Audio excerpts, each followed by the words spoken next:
Hello everyone, स्वागत है आप सभी का इस नई वीडियो में। कल मंथली एक्सपायरी है, तो उसमें किस तरीके से मार्केट में हम लोग पोजीशन बना सकते हैं और कहाँ पे हम लोग को बियरिश होना है उसके ऊपर मैं बात करूँगा। जैसा कि मैंने लास्ट वीक ही बताया था कि जब तक कि 46,300 का लेवल ब्रेक नहीं करता तो सेलिंग के लिए मोमेंटम नहीं मिलेगा और वहाँ से सेलिंग के लिए हम लोग पोजीशन नहीं देख सकते हैं। जैसे ही आज देखिए एक बड़ा सा बिग कैंडल देखिए वॉल्यूम के साथ आज ब्रेक हुआ 46,300, तो वहाँ से एक कंटिन्यू मोमेंटम मिला और मार्केट में अच्छा खासा सेलिंग का मोमेंटम आया है। और इसको फॉलो थ्रू अगर मिलना होगा तो फिर कल मैं उसके ऊपर भी बात करूँगा। तो देखिए आप लेवल में जिस तरीके से मैं बताता हूँ कितना सटिक लेवल वो होता है कि अगर वो जब तक कि वो ब्रेक नहीं होता है तब तक ब्रेकआउट या ब्रेकडाउन जब तक नहीं होता है तब तक उसको फॉलो थ्रू नहीं होता बाइंग साइड में और सेलिंग साइड में। तो लेवल पे आप लोग को काफ़ी ध्यान देना होना चाहिए। सपोर्ट रेजिस्टेंस काफ़ी इंपॉर्टेंट चीज़ होता है। आप लोग जितना भी आप कभी ऊपर गया तो बाई कर लीजिए, कभी नीचे गया तो सेल कर लीजिए, इस तरीके से नहीं होता है। तो लेवल को हमेशा माइंड में रखिए।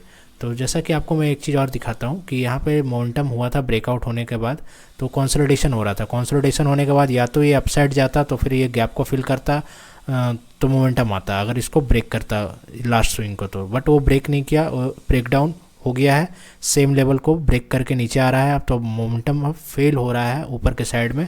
तो जैसे ही आपको ये ट्रेंड लाइन देखिए, एक चीज़ और मैं दिखा रहा हूँ, ट्रेंड लाइन ये वीकली टाइम फ्रेम पे ट्रेंड लाइन देखिए, आपको मैं दिखाता हूँ। ये वीकली टाइम फ्रेम पे ये ट्रेंड लाइन को फॉलो करते हुए मार्केट पिछले 8 महीनों से चल रहा है। ये 8 महीनों से जब चल रहा है मार्केट, तो अगर 45,000 जिस दिन भी ब्रेक करता है मार्केट, उसके नीचे अगर बंद होता है तो एक बड़ा मोमेंटम आने वाले ये कुछ वीक के अंदर में दिख सकता है, जो कि मैं आपको अभी से ही बता रहा हूँ। ये ट्रेंड लाइन को आप मार्क करके चल दिए, आप इसका स्क्रीनशॉट ले लीजिए। ये ट्रेंड लाइन करीब बहुत ही इंपॉर्टेंट ट्रेंड लाइन है। 45,000 का लेवल बहुत ही क्रूशियल लेवल है। जिस दिन भी मार्केट में 45,000 के नीचे बंद होता है तो वहाँ पे से सेलिंग काफ़ी एग्रेसिवली हो सकता है और वहाँ से कुछ ही समय में 42,000 का लेवल आपको देखने को मिल सकता है। मैं ये प्रिडिक्शन नहीं कर रहा हूँ, बस ये एक मैं प्राइस पैटर्न को आपको मैं सिखा रहा हूँ। तो ये इस तरीके से प्राइस का ऑब्जर्वेशन करते हैं।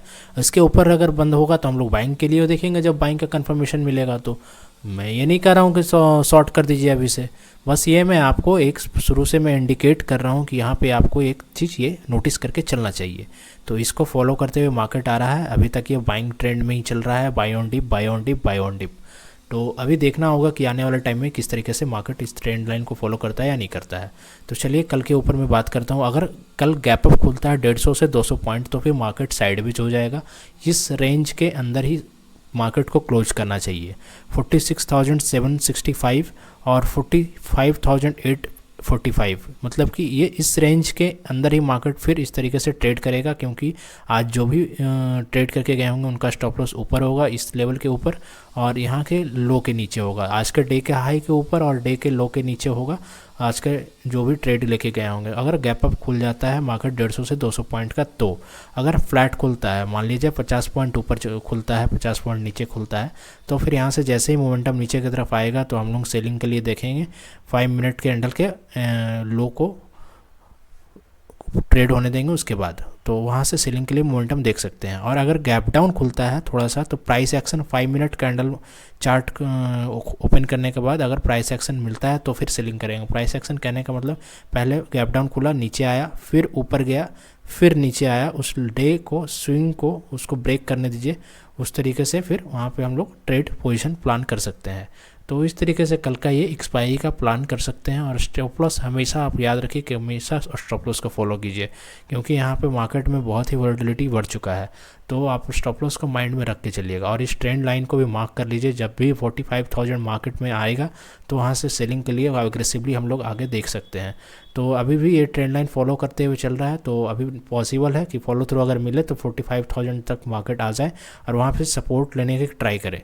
तो फिर उसके बाद फिर देखना होगा कि वहाँ से सपोर्ट लेके ऊपर जा रहा है या फिर उसको ब्रेक डाउन कर रहा है इस ट्रेंड लाइन को। तो चलिए कल निफ्टी के ऊपर देख लेते हैं किस तरीके से कर सकते हैं। तो निफ्टी में भी जैसा कि आपको एम पैटर्न प्राइस के एकदम ब्रेकडाउन के वर्ज पे है, वो अभी एकदम से ये भी ट्रेंड लाइन जो फॉलो हो रहा है उसी ट्रेंड लाइन को फॉलो करते हुए अभी तक आ रहा है।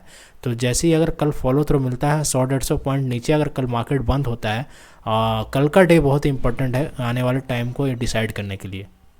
जैसे ही नीचे आता है और यहाँ पे क्लोज देता है, कल के डे को लो को बंद करता है, जैसे कि नीचे रेड कैंडल के तौर पे, तो आने वाले टाइम में यहाँ पे भी बेयरिशनेस देखने को मिल सकता है। तो वहाँ से आप लोग इसको स्टॉप लॉस लगा करके आप वहाँ पे पोजिशनली भी ट्रेड कर सकते हैं। यहाँ पे एक इम्पॉर्टेंट गैप भी अभी फिल होना बाकी है, तो आने वाले टाइम में हम लोग 20,300 का लेवल भी देख सकते हैं, बट ये डायरेक्ट नहीं आएगा क्योंकि इसके पहले एक इम्पॉर्टेंट सपोर्ट है 21,500 का।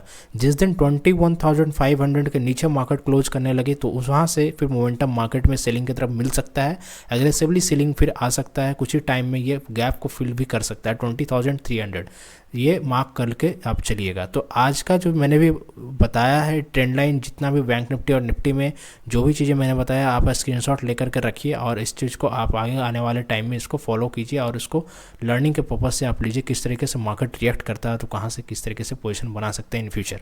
तो आप को जो भी मैंने बताया कल, इसको स्टॉप लॉस के साथ फॉलो कीजिए, और अच्छा लगे वीडियो तो लाइक कीजिए, शेयर कीजिए, सब्सक्राइब कीजिए चैनल को, और चलिए देखते रहिए। Bye bye, thank you.